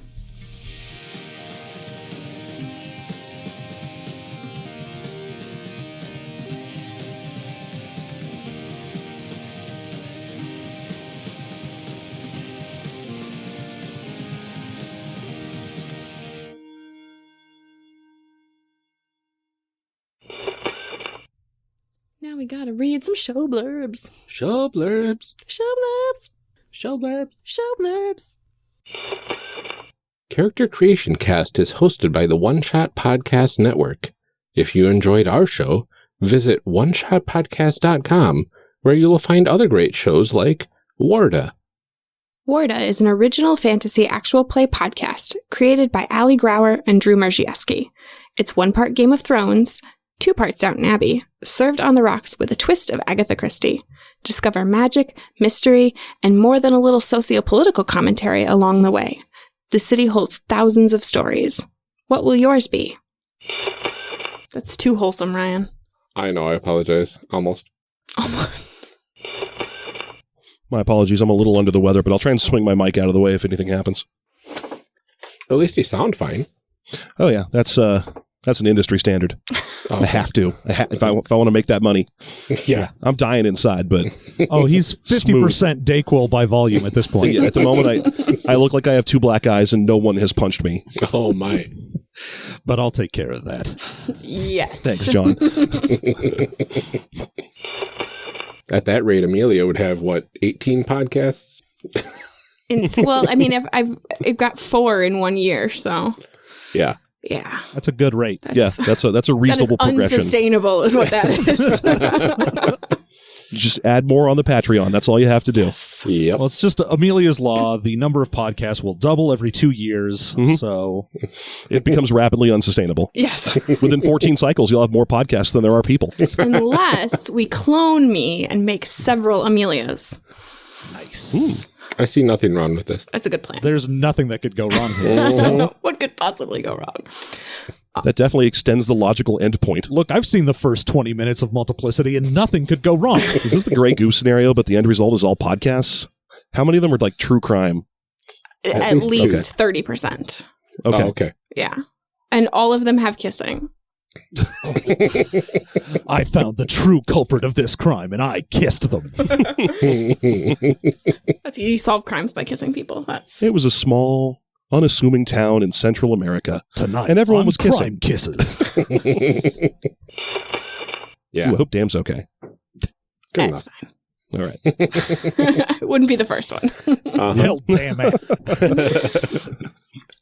Sorry, I don't know if folks at home don't know this. Our podcast is super blue. It is. But it's very good. Mhm. It's Yeah. very good. And we're making it weekly for 5 years, and it's really hard to stop. Getting in front of Mike and not just swearing a storm is so difficult for me now. Yeah, so apologies in advance. You know how many if, people we John- have that, like, at the end of recording are like just started a swearing. stream of swears? As Oh soon as we yeah, hit John stop. Adamus was infamous for not swearing once during the whole recording, And then But it was like a solid afterwards- 2 minutes afterwards. Yeah, it was fantastic. We should have gotten that out of our system in advance. Yep. Except there is a superpower, I believe, in the main book that gives you a mega damage. That would be insane. I'm pretty sure It would insta-kill everything it hit. it's like you're a mega damage being, and you get mega damage instead of SDC. Oh, that's supernatural physical strength. Gives you supernatural yeah, strength. yeah. Well, that's that one, Yeah. but there's one I think that was like literally called mega damage. Oh, interesting. Maybe it's in a source book. I assume it's in a source book. Now I have to find it. Okay, carry on. Well, now this will It's haunt cool. me till We'll the all- end of my days. No, we're all hanging out. It's fine. It's all good. Mhm. Yeah, it's not. I guess it's not in the main book. Yeah, there is the supernatural strength, which allows you to Super punch people. Super punch. Yeah, I was trying it to figure out gives what you the a heck you were. different chart for what your damage I was is. trying to figure out what you were talking about because like there's a few the new ones that are in there that feel kind of excessive are supernatural PS, alter physical structure, plasma feels a little Alter physical structure plasma was amazing. yeah. Well, it's just like hey, what if fire but more? Yeah, it's what if Yeah. fire, but you were better at it. Yeah, Then again, that's what like a lot of the powers are. When you look at something like what's the difference between alter physical structure, stone, and metal? Metal's better. It's just the better version of it. yep. Okay. So I mean- that just means Palladium has come down real hard on saying that Colossus is better than the Thing.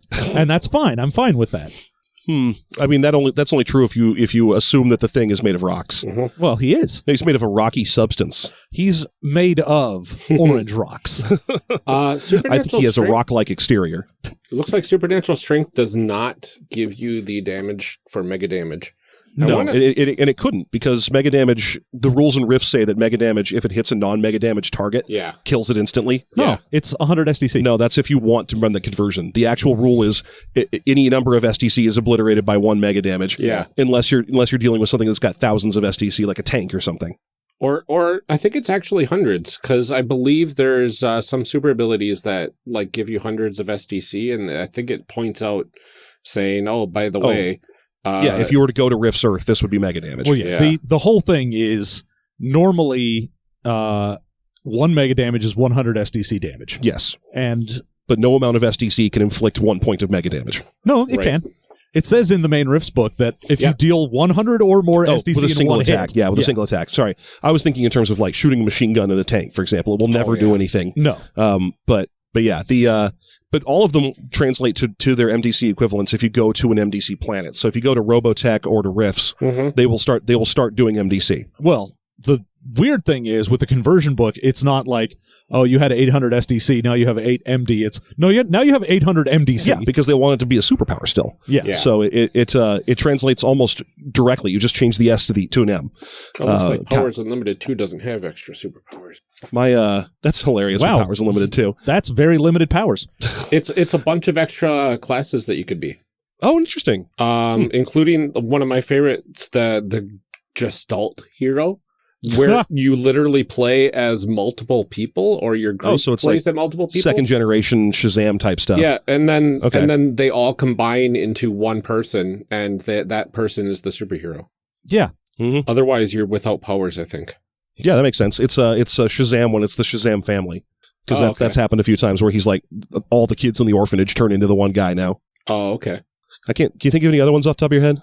I'm trying to think of any ones because I know there have been. I mean, obviously, you normally think Voltron, but Yeah, thinking of like heroes or villains, Fenris works that way. Like they don't work unless they're holding hands.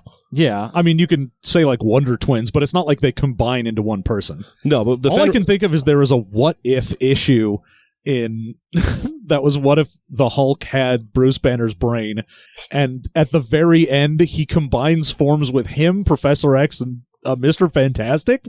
It's very weird. It's a very weird comic. I mean, I love the idea of a group of people who have one. Oh wait, there's that that weird one on what's that show called? Legion. The two people who have yeah. Just share a body. yeah. So here's the Heroes Unlimited GM's guide. Oh, there is one. Yep. I literally have never heard of that till now. Yeah, that is when was this released? I think it was only 2nd edition stuff. This was June 1999. Holy cow. Wow. There you go. That's the other weird thing is like Aliens and Villains Unlimited have never had 2nd edition re-releases. They're effectively They're revised. Are they? They're revised, but not there's second. Aliens Unlimited, and then there's Aliens Unlimited Revised, which is the second edition version. Oh, wow. Okay. It's like, you have Rifts and then the Rifts Ultimate Edition. But yeah, the Rift's Ultimate Edition doesn't change any rules. You know what book they never changed? This one right here. The Compendium of Ancient Weapons, Armor, and Castles. Oh, I have a friend who was obsessed, when I was a kid, rather, I had a friend who was obsessed with that, and then the modern weapons equivalent of it. Well, yeah, they had a weapon source book that was just like a big, thick book of every weapon they've printed. Yeah, all of them do. Both books are effectively pointless. You just scour through them until you find the one weapon that does the most damage. Yep, it was this one and the Compendium of Contemporary Weapons that we used all the time. But yeah, this one doesn't even use like the stats for Palladium stuff. It's like parry 2, tech, dex 0, throw 2, damage 2. And then you have to go to a chart, and then you have to convert that chart to the actual Palladium system. Wow. Bonuses. Yeah, I think when it comes to inessential Palladium properties, I might have the worst ones. They are 3 books that are deck plans to the giant battleships of the Macross universe. Oh my goodness. In Palladium. Well, that's good if you're playing that system. I mean, here's the thing. It's just deck plans. And it's only the ultra huge battleships. So well, it's really useful if you happen to be like, I guess invading them, but three whole books of that, and most of the battleships are almost identical. Yeah. So it's a very weird. Make that up yourself. I mean, yeah. Well, you could. But here's 3 whole books going against the history of the anime and the mangas and.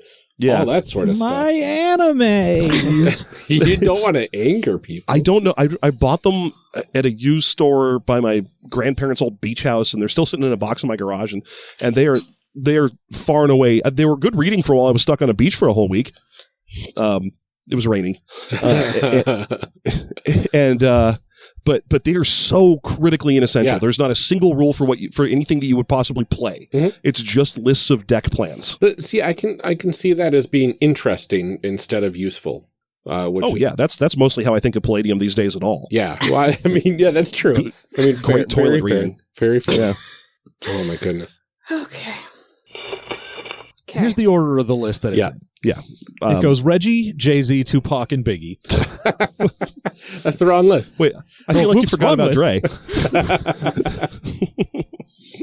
So, hi, why is there a stat for coma length? Well, maybe you went into a coma. No. Okay, it's fine. Don't worry about it. Well, hey, if you don't have anything, at least you can be a jerk about it. Right. No, but I promised I would be nice. Yeah, that's true. I promised. I made you make Dirge Stranglethorn. That's true. Yeah, see, that's where promises take you. They take you to incredible places. To a man whose family got eaten by a Tyrannosaurus. I think it was a pack of trained Tyrannosaurus. It was because his love that he left at the altar was breeding Tyrannosauruses. Yep. I'm not listening. This might be my backstory. Oh, gosh. Filling the silence. Tracking sounds good. This is the best part of the show. Is where we all pick skills. You guys must make really liberal use of that Audacity thing that can just knock chunks of silence out of there. I do that all the time. Yeah. God knows I Truncate silence to 0.5 seconds. Yeah. That makes everybody sound like they're geniuses. It's so fantastic. Wow, you guys banter so well. You just bounce right off each we other. Sure do. Yep. I never use it, John. We're that good. We are that We're good. so quick-witted and sexy, smart, good dancers. Mm-hmm. and have a face made for podcasting. Well, we don't have an official language, so you can pretty much put whatever you want then. That's true. We have God's language. Mm-hmm. But it's just another one of the languages that's spoken here. It's not the official language. Yeah. It's Enoki. Land of origin. God's language. Is it just tongues?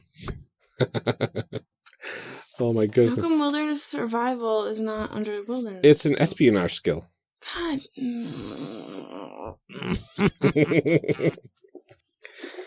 Ryan? There's a deep joy in my soul watching someone come to Palladium New. Oh, and having to learn it on a podcast? This is nuts. I wouldn't wish this on anyone. This is so much worse than L5R. I know. See, that's the thing is that, like, you gave me so much crap for, like, making you do L5R, and it was not that bad, was it? No, L5R is deeply playable. Really the problems with L5R is that it's like an edgelord thing. Mm-hmm. It's so much fun. I love that game. I mean, what a bad game. Like, I understand the garbage of it, but, like, it was so fun to create characters for it. Oh, no. I mean, you don't understand the garbage of it, but you will when you listen to my new podcast. That's true. You guys are perfectly fine. Here we are rattling off Palladium stats. We're in no place to judge people for liking L5R. Oh, my goodness. Oh, shoot. I don't want to miss an option. And I don't want to miss an option. Here we go. I found it. Yeah. Okay, I'm really annoyed because the mutants don't have the, like, roll for your education step. No, isn't that just if you're a mutant animal or something? No. It's creating the mutant super character. Step 1, the usual. Hit points, attributes, alignment. Oh, there it is. Skills and okay. If I just read it, I guess. Yeah, if you just read the book, you'd realize just infallible. Just don't be a mutant animal because that will take over your skill table and replace it with an animal skill package. I don't want mutant animal. 100% no.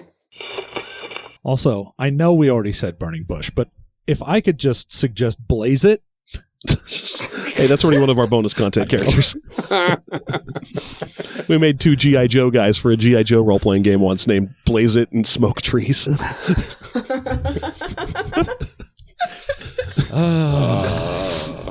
That's the kind of content you could expect from us at System Come Mastery. on down.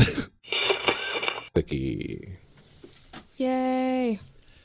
My waveforms are beautiful. Hold on. Let me try talking. Hold on. John, Let me try talking. There we go. John, give us a couple of bars of Pitbull so I can test out our levels. Mr. Worldwide. Thank you. Everything was looking good. Mm-hmm. Now we get 10 seconds of silence. Now 10 seconds of loud, weird noises. That's a very short 10 seconds. No, you do them simultaneously. It's fine. Doing this for years. We just like to make mouth noises. Just loud, weird mouth noises. God, yes, indeed. Hang on, I got a pizza crust here. I can chew it. Oh, please. That's not chewing. Well, you've never seen me chew. I have. It is the most disturbing thing in the world. But I still want to go to breakfast with the guy. That's how charming I am. Mm-hmm. True love. You know, when you have enough skill in deception or disguise and impersonation. It's all ventriloquism. I make it so that it seems like the guy next to me is chewing real gross. Truth be told, I just want to go to breakfast, and it's socially awkward to go to breakfast yourself at 10 at night. You know, if an 11-foot tall elephant can pass as a human, you can go to breakfast alone. You can go to breakfast. Believe in yourself. Exactly. Oh God. I'm worried what the people at a Denny's at 11 p.m. will think of me. I mean, as you should be. Absolutely. Those are the real people that you gotta please. Those are the people you got to pull weight with. Yeah. Right, 11 p.m. Denny's people. Oh my God. The real movers and shakers. All right. Well, now that we got all of that out of our way, how about we start the next episode? Okay. All right. So I'll give a little bit of silence, and then we will get into it. Yes. Yeah. Goop of some sort. Mm-hmm. So her... Some sort of jade egg.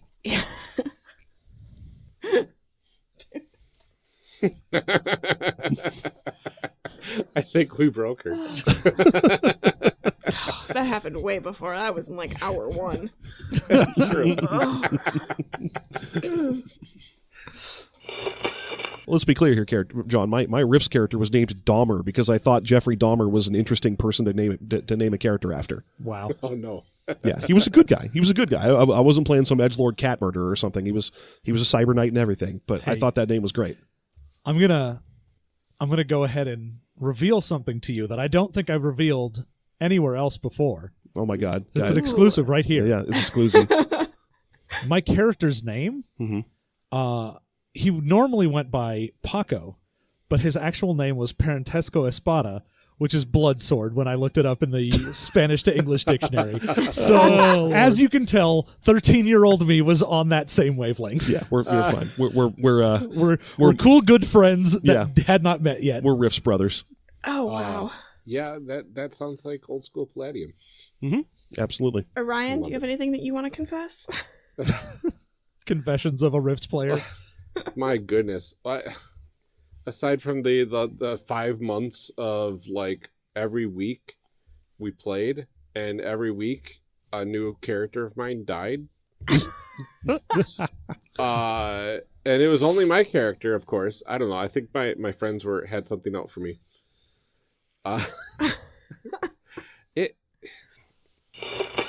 If you're looking for an answer as to why we're at systemmasterypodcast.com and not at, oneshot.com or One Shot Podcast or whatever that website is, you can tweet at our boss, James, whose Twitter I do not remember. You are on the website now. You are. Oh, I'm sorry. I forgot. Can't make that joke anymore. No, it's cool. I can still make it. I still make it. James, I saw on the Slack at one point too. He's like, please, for the love of God, make it stop. Well, I think that was because we were like messaging him about it. Hey, well, and I think it was right after GenCon too, where we kept making that joke at him too. Yes. I see no reason to let a good joke die just because we're on the website. I haven't checked it in a while. When they first put us up, they had our bios with the wrong names on top of them, which was beautiful, great. Yeah. Perfect. I do not know if that's been fixed yet or not. I'm pretty sure it has. I've been scouring the site and looking for errors and stuff, and I don't think there was anything weird going on. I wasn't even sure that was an error. I thought people might just be messing with us. Yeah. For years of us having messed with them. Ironically, the website, everything was broken at one point except for your page. It was like the only page that was working. That's been part of our joke for the past several years, is every time the One Shot site goes down, we're like, but please, if you're looking for quality podcast material, come on down to System Mastery Podcast, which has never gone down. We've never failed. Yeah, this was during the website upgrade. Yeah. Oh, gosh. We're not really network members. We're more like network friends.